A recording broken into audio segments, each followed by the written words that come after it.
Just ahead on Catholic Chicago, marking the 75th anniversary of the canonization of Mother Cabrini here in Chicago.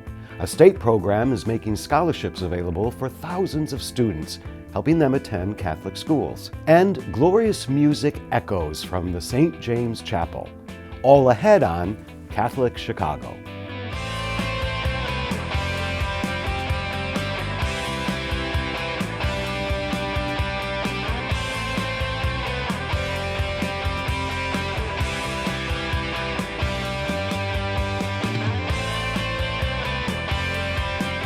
The Archdiocese of Chicago is a vibrant and diverse faith community. We celebrate our faith through worship, evangelization, and reaching out to the needy. Welcome to Catholic Chicago. Hello, everyone. Thank you for joining us today for Catholic Chicago. I'm Todd Williamson, Director of the Office for Divine Worship for the Archdiocese of Chicago. Back in 1880, in Italy, Mother Frances Cabrini founded the Missionary Sisters of the Sacred Heart of Jesus. She was a relentless champion of the poor, and her faith journey would take her across the globe, establishing some 67 institutions, schools, hospitals, and orphanages. In 1946, she was canonized a saint in recognition of her holiness and her service to God. Mother Cabrini spent much of her life here in the United States and in Chicago. She was living here when she passed in 1917. The National Shrine of St. Francis Xavier Cabrini is located in Lincoln Park. Here's a look at Mother Cabrini's life and a recent Mass at the shrine that honored the beginning of the Jubilee year, marking the 75th anniversary of her canonization.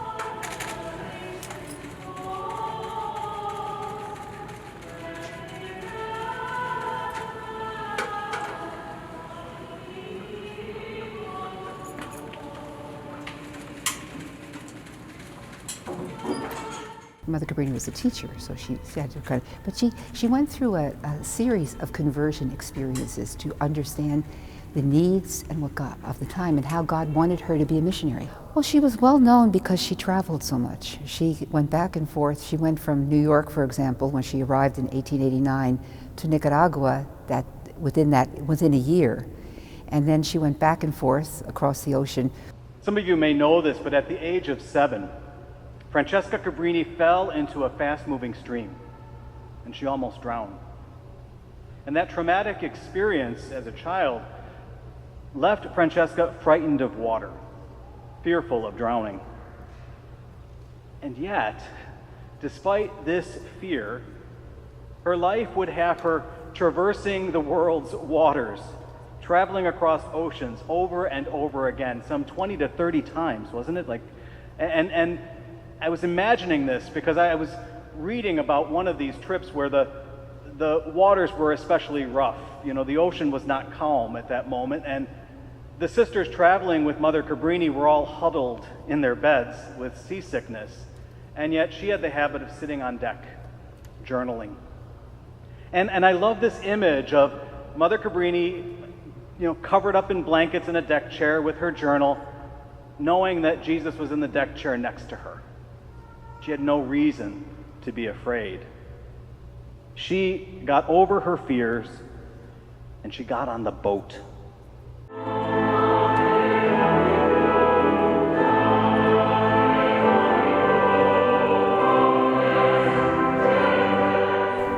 I think her mission was a response to the call of the times. She had a very different vision that she grew up with and that she desired. And so what she did in works of education, healthcare, and social service was to lift up the consciousness of the society toward the new immigrants. She had a holistic view of the humanity of her brothers and sisters. And she was able to mobilize forces that were not only always Catholic to help her. Not only, the bishops weren't giving her any money. There's something in the museum that you might notice if you visit the shrine, where there's an IOU of $2,000 to the Bishop of Chicago that she never paid. She borrowed $2,000 or something to do something. But again, there was a success to the first foundation that opened it to the service, the needed service for the people who were underserved, who were the people on the Southwest side. You know, if you look at the museum here in Chicago, you find that there are people who are business people, people who are bishops, people who knew her and who helped her do her work in this country.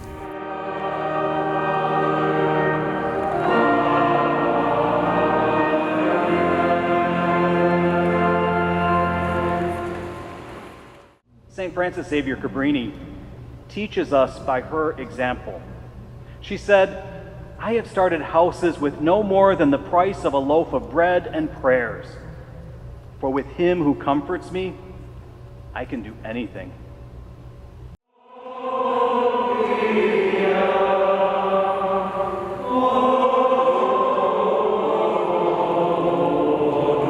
You can visit the shrine of St. Frances Xavier Cabrini in Lincoln Park. To learn more, log on to cabrininationalshrine.org. Born in 1854, the Venerable Augustus Tolton is recognized as the first African American to be ordained a priest.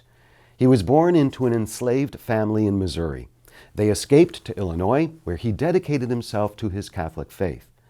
Tolton attended seminary in Rome, but eventually was assigned to Quincy, Illinois, and then Chicago, establishing what would become St. Monica's Parish, the first African-American Catholic parish in the city.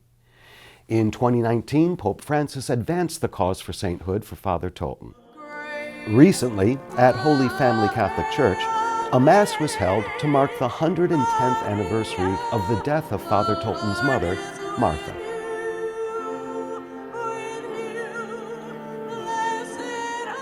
This is a memorial Mass honoring the death and the entrance into heaven of the mother of our first priest, Father Augustus Tolton.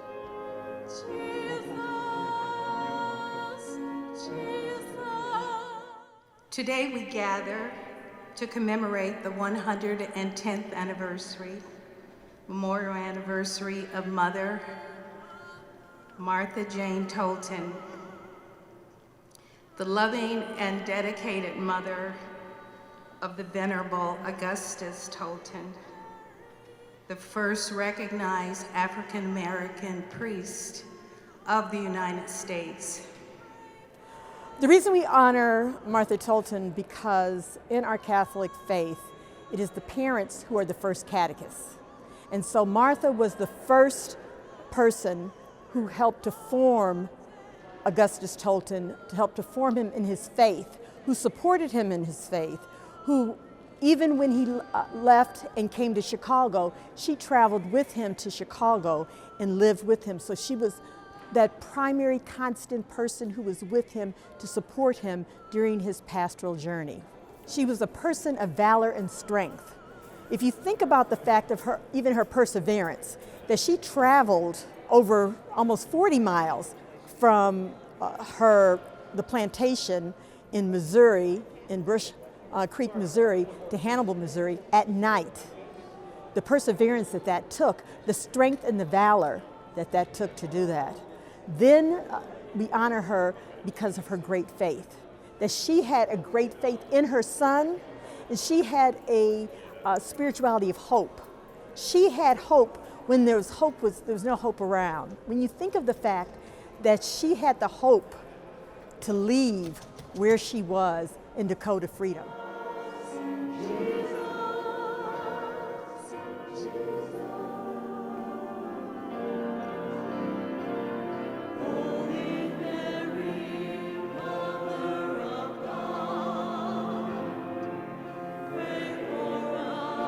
Woman of holiness, that we know that Tolton was formed in his faith not only by the Franciscan friars and by others, but he was formed by Mother Tolton.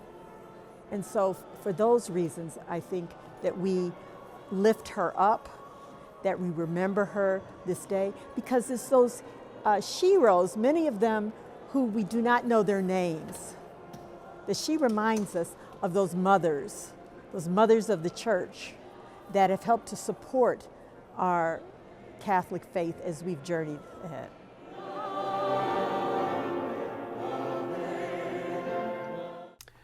The St. James Chapel at the Archdiocese's Quigley Center is a beautiful space that often hosts concerts.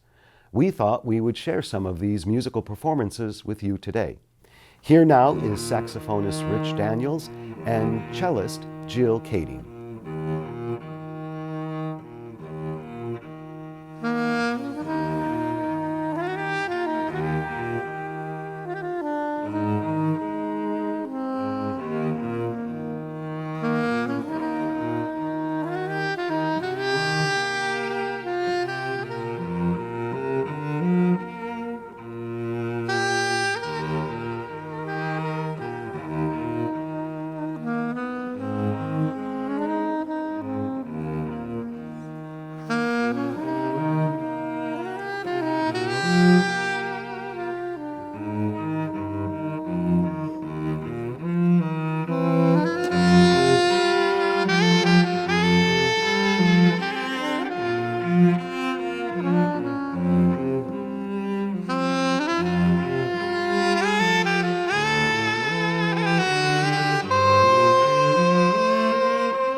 I feel special. I feel great. I got good grades.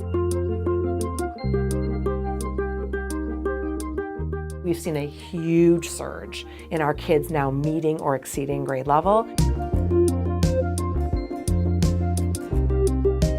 Come check us out. You may have never thought we were an option before.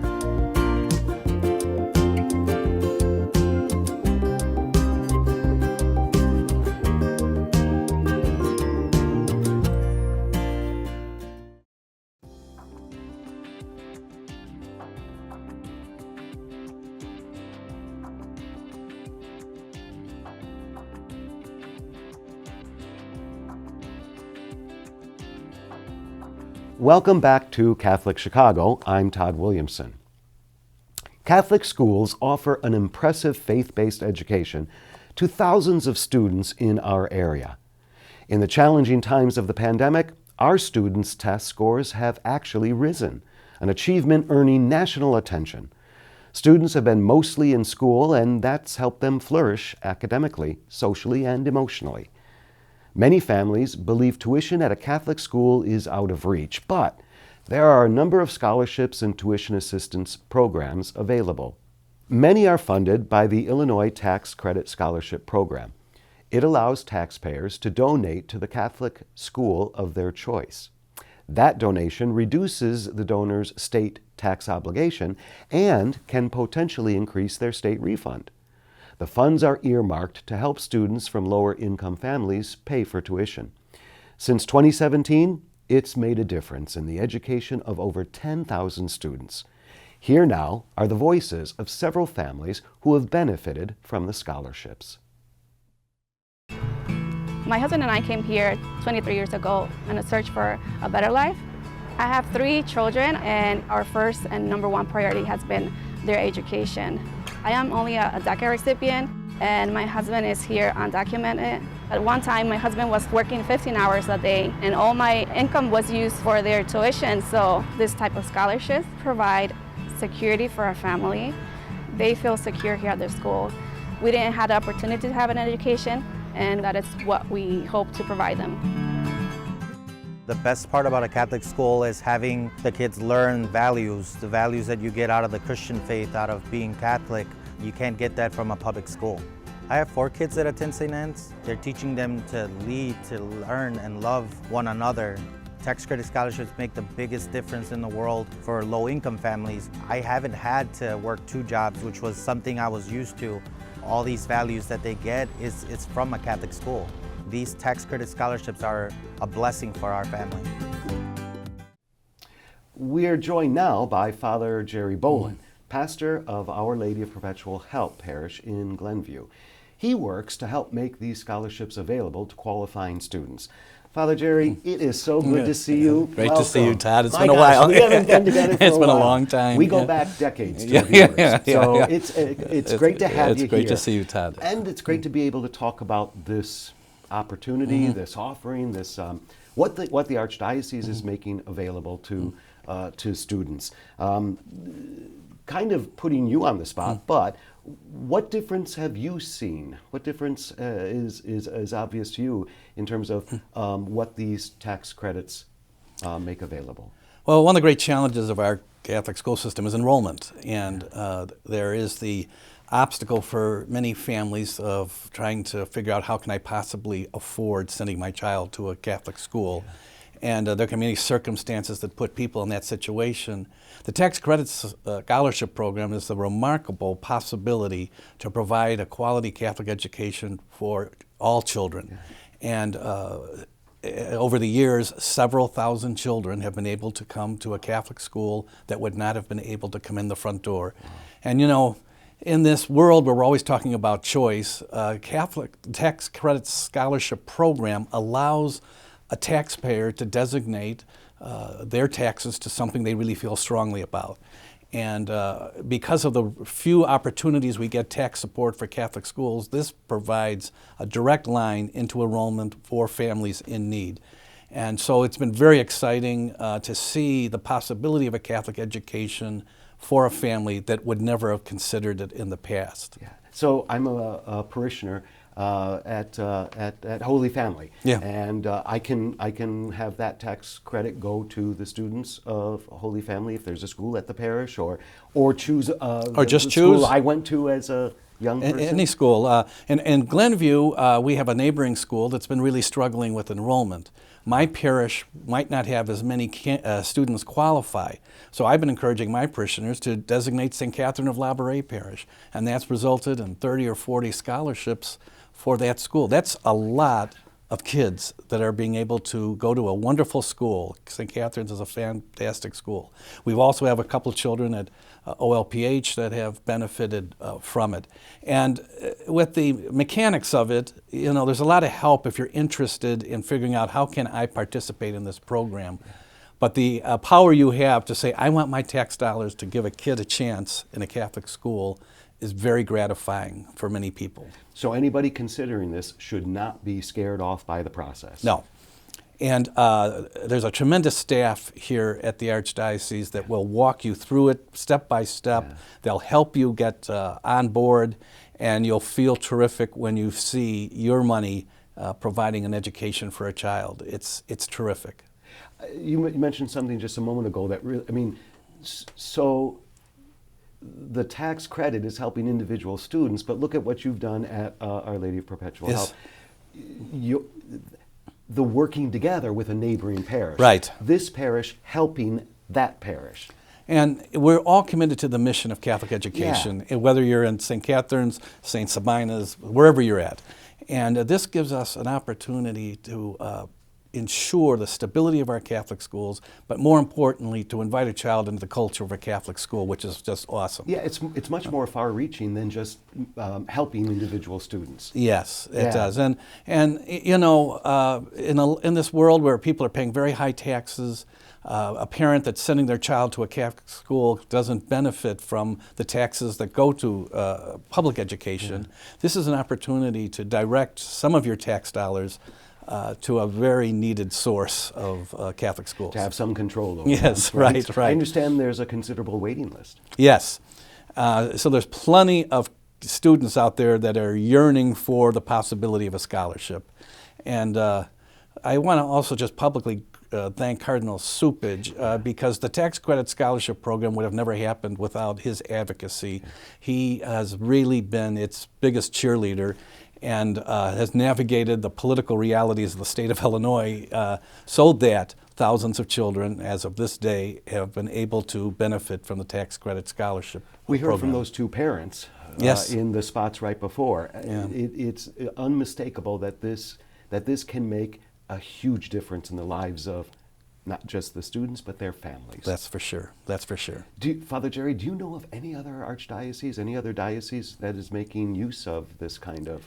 Well, every diocese in the state of Illinois can benefit from the tax credit scholarship program. Now, we're blessed because we have the resources of a great staff here that can help people get into the scholarship program. Some of the dioceses that don't have those kind of resources haven't been as successful. However, every diocese in the state of Illinois has benefited, and not just Catholic schools. This is for private schools of all shapes and forms. But the tax scholarship program has been a great resource for every diocese in the state of Illinois. Yeah, yeah. Obviously, Father Jerry, this is a tremendous opportunity that the Archdiocese is offering. And you, as one of our great pastors, certainly doing your share with it. Thank you. Thanks for sharing this information with our viewers. And thanks just for coming in. Yeah, it's so great to see you, Todd. Take care. Right, take good care. Thank you. To learn more about contributing to the program, go to archchicago.org and click on Donate to Tax Credit Scholarships. Before we take another break, let's return to the St. James Chapel for more music from cellist Jill Cady.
I am a seminarian.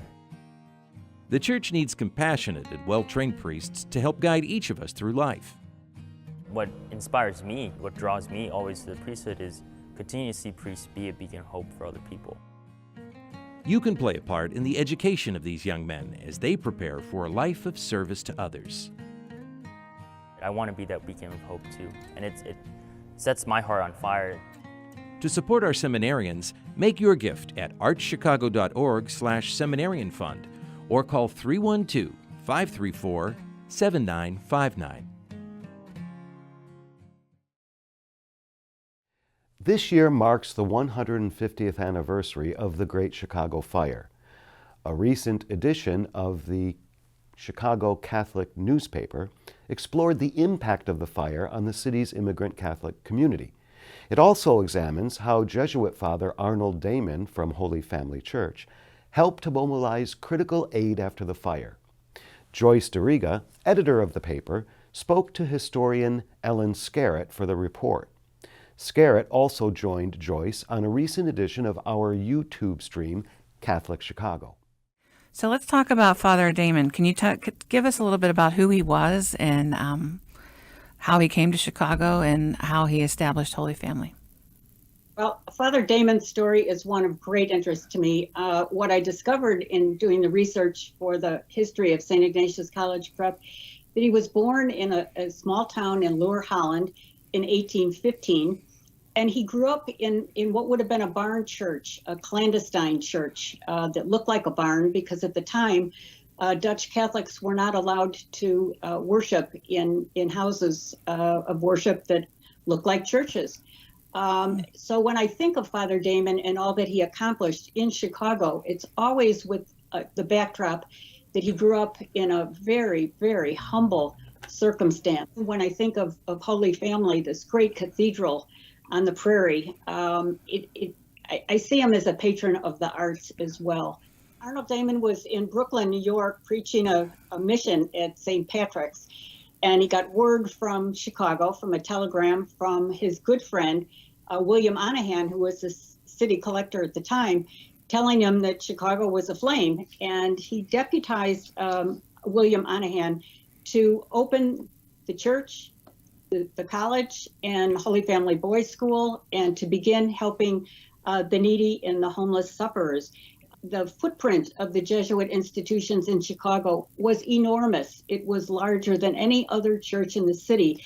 It would have made sense from any kind of economic point of view to have that be the center of relief services, but it didn't happen. One of the things I found pasted in a scrapbook in the archives at St. Ignatius College Prep was this marvelous illustration of the Jesuits reaching out. You can see the burning city behind it, and they're ministering to people without distinction of race or creed.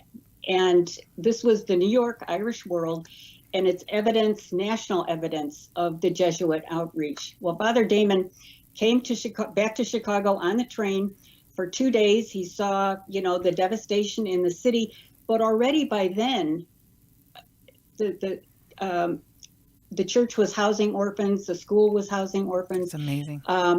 Relief was pouring in. The bell of the convent on Taylor Street rang every hour, with people looking for help. And so here you have a story of immigrants helping other immigrants. And the people who had the least were the giving the most. This has been part of the Catholic tradition. Our thanks again to Joyce and Ellen.